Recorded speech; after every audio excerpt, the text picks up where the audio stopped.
Okay, hola all. Welcome back to Soul Mechanics.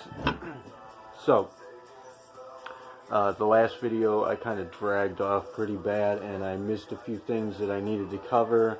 I apologize for my unkempt appearance. That's what I'm actually going for tomorrow night's video, but we're not going to have to put up with it. Anyways, this video, I suppose, is going to be covering philosophy, sort of. Primarily as a means for me to tie up the loose ends from the last video. So, as I had mentioned, what we work with as spotters essentially is kind of what we think of as being a philosophical methodology regarding synchronicity. Regarding way of life, really, it's kind of like you could say it's a mixture of all the elder traditions. Primarily Taoism is going to be the biggest influence here. And practices that we implement are such as practices that we do implement in our training are going to be such things as Tai Chi, Qigong, energy works for the most part. I haven't gotten really deep into yoga, but apparently that is known to be one of the best ways to prepare the body and maintain the body as regards the Kundalini impulse, to prepare it for unlocking that. Now, I'm supposing there are some of you watching, primarily the new guy, Bonnie, was his name?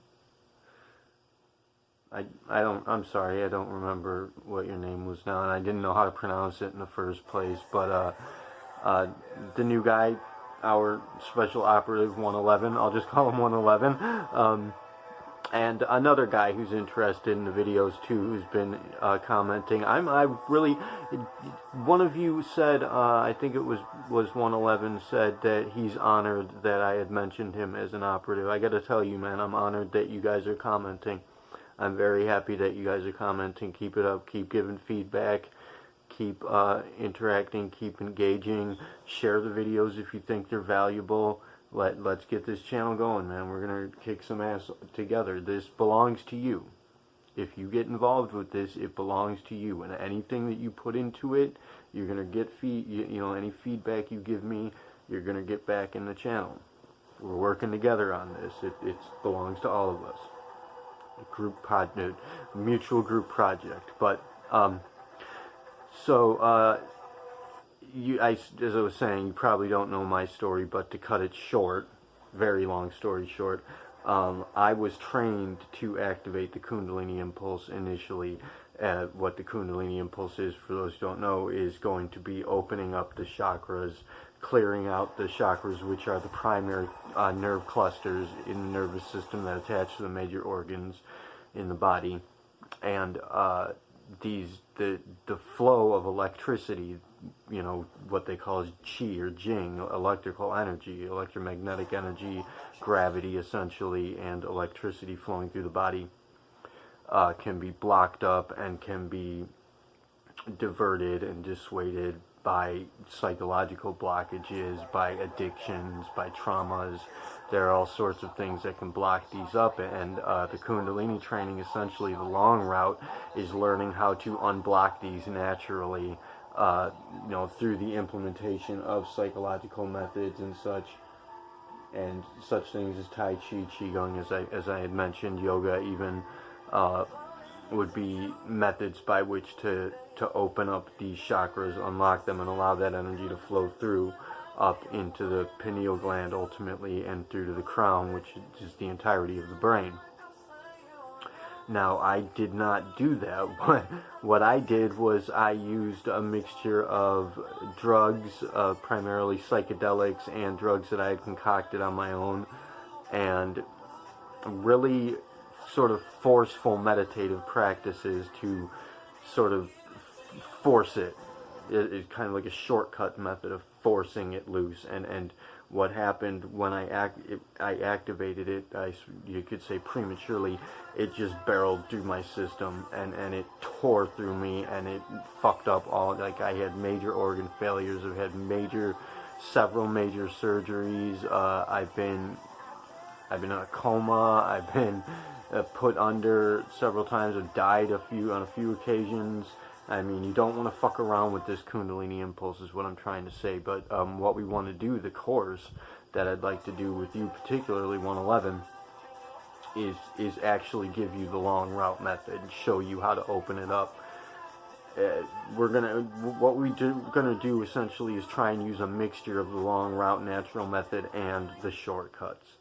So we're gonna see if we can kind of gently force it, in a manner of speaking, and that, of course, it's up to you if you want to even try that. We can talk about it first and see if it's something that you're interested in doing or something that you're willing to put to the test. But I do believe that I figured out a method methods by which to activate it faster without damaging yourself. And the reason for there's twofold reason for this. One is going to be because it's going to be spontaneously activating in people all over the place. This is already happening. It's not something I should be getting into in this video, but there are other videos about that, and there's a resonance effect transpiring. The reason for this being is the second fold reason is because there's a greater macrocosmic Kundalini awakening transpiring in the whole of the planet and the whole of humanity, which is what we need to be preparing for. That's what the initiative is here for, to essentially open up the chakras of the human anatomy of the greater species, what we're calling catalyst events, which are essentially represented by the primary communities. And that's what the status imperative is about, but that's later. That it's not even happening yet. We'll get to that in later things. But as I stated, we have a philosophical methodology, and this is going to relate to personal philosophy, not necessarily philosophy in the traditional manner of speaking, like but it does relate. I mean, we are talking about a method of, a kind of a measure of understanding how we look at life, how we understand life. As I've stated, we understand it as being this living entity that we're all a part of. And as I was saying, when I talk about commanding the world, working with the world, what I was meaning to say there is that you can ask the world for things. You can depend on the laws of attraction, and you can request things from the world. You can pray to it and say, please give me this or that. But at some point, you're going to want to kind of snap to and realize that you are it. It's not greater than you are. You're not lesser than it is. You're one and the same. So, in stating that you give it a command, you give it a prompt, it's your system. It belongs to you. So yeah, you give it a prompt. I'll give you an example. Earlier today, I mentioned this in the comments where I got sidetracked for a while. I'm walking down the street and I'm thinking, damn, I'd really like to hook up with a really cute black girl. I just popped into my head. I'd really like to hook up with a really cute black girl, and I'm thinking to myself, you know what? That's gonna happen. It's not even an intuition, just a fucking flat out decision. And what happens when I'm walking back up 104? Two exceptionally cute black girls pop off the porch, say hello to me. They even gave me a hug. I had never met them before in my life, but they invited me over. I went, we stayed, they had a few drinks. I don't drink alcohol, but we spent some time together, let's say, the three of us. Anyways, that was earlier today. That is just a prompt that a command I gave the world. I guess I wasn't even thinking about it. And that's the thing, it's not something that you really even overtly decide. It's kind of like something that just, it happens. And this is where I'm talking about the faith aspect. It was spot casting and placing synchronicities, orchestrating synchronicities for other people. It's something that just happens, and it's kind of like there's a flow to it, that you get into this flow, and it's almost like it's happening on its own, but you're aware of yourself making it happen, and you can influence it to a certain degree. It's very difficult to explain, but Anyway, something else that I had mentioned in the video was speaking to evolution. Evolution and creation are to be regarded as the same thing. So, I mean, if we're speaking to the philosophy of spotters, essentially, of the philosophical methodology that we live by and with, everything, there is no division. There is no division. It's not, you know, the no division symbol that we use for soul mechanics, it's not to be regarded as like saying that we don't want things divided or that we want to bring things together. It's stating flat out, clearly, that there is no division, there never was. Any divisions that you notice is an illusion. And it is that division illusion, that division complex, that makes everything happen. It makes everything possible. 1 second thing creates time itself. That 1 second. So, dude, come on. Somebody stole my phone, my other phone. It really pissed me off. I'm borrowing this one, don't tell him. But, so yeah, the evolution and creation, we have this idea that there's this battle going on between evolution and creation. Now, I've mentioned this before. Creationism, this idea that the world is like, I guess, 6,000 years old or something, and that God created it in 6 days and all that crap with the Bible. We gotta, I'm sorry, like, our philosophy, our outlook on life is going to be accepting of all peoples. Obviously, that's what we want to do. But where it comes to religion, where it comes to cultist influences, and especially that fucking Bible, we got to get rid of that. I mean, the Bible is full of beautiful values. It's got a lot to say if you read it correctly, if you look at it from a spotter's perspective, from a first-person spectacle perspective, you can see. And that's another part of our philosophical ideology here is looking at things from a first-person perspective. Like, to give an example is when you read something like the Bible, you know, like the Ten Commandments, they give you an outlook by which to read the rest of the book that makes sense of it. And the way that you read those from a first-person perspective, first-person spectacle, is you have to look at it as though you are speaking to yourself in the moment. So, I mean, first commandment, thou shalt worship no God before me. That means don't worship anything outside of yourself. Thou shalt worship no God before me. Who is me? You are. You see what I'm saying? That's how we try to look at things, and it's difficult. You don't get it all the time. You know, you don't. It's very difficult to live this all the time. It's very difficult to be understanding of the factor that we are all one, that we're all together. And believe me, it can get to be very awkward when you run into other people who do understand it, and the two of you are communicating. It would be a very, very awkward scenario.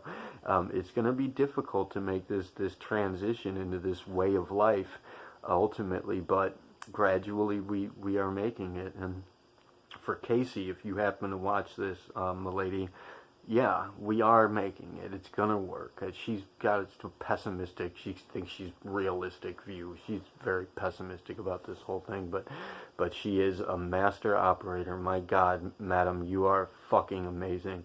I love you so much. Sorry. Anyways, but stop being such a fucking pessimist, Jesus.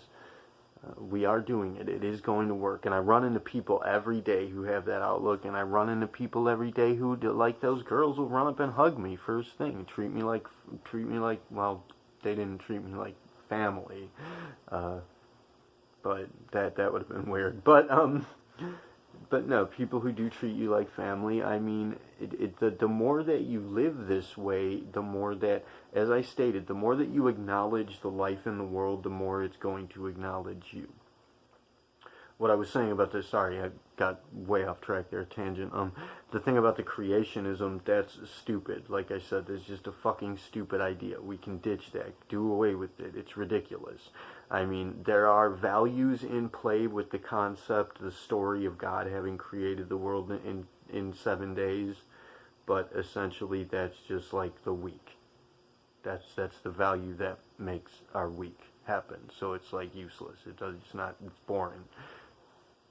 Can throw that away. The creationism thing, we can throw that away. But creation itself, evolution is the measure or the method by which creation unfolds. There is no division between the two.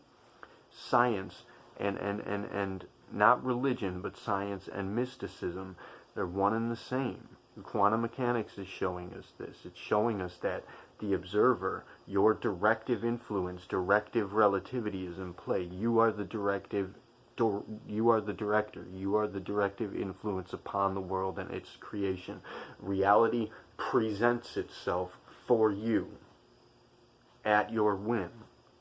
You take a look at it, and before you can even see it, it's already presented itself as being what you expect for it to. And that's where things get tricky. That's where we get to picking apart the pieces of life, is understanding that, in fact, you are essentially reflecting yourself, and what you know to be true is what is true. It's not, we're viewing the primary basis of the time mechanics or the soul mechanics philosophy, really, is that we are viewing time backwards. We're observing comprehension in reverse. So the basest part of this regarding the human entity, the anatomy of identity, is going to be the concept that you experience something and it thereby becomes known to you. That you know, for example, I see the cat and I know the cat is there. But that's backwards. I know the cat is there. I'm knowing the cat there. If you can understand, it's difficult to, again, you got to be in that first person perspective, but consider knowing to be a verb. Consider knowing to be an action. You are knowing things into existence. It's not what you experience is what is known to you. It's what you know becomes what you experience. So I think that's about all I should say right now, because I think I've gone way over my time. But hopefully I got across, at least tied up some of those loose ends, the evolution thing, some of the other things. We'll continue with this series later on, but for now, thank you for watching. Kila Salai, Teriunusiari, Namaste.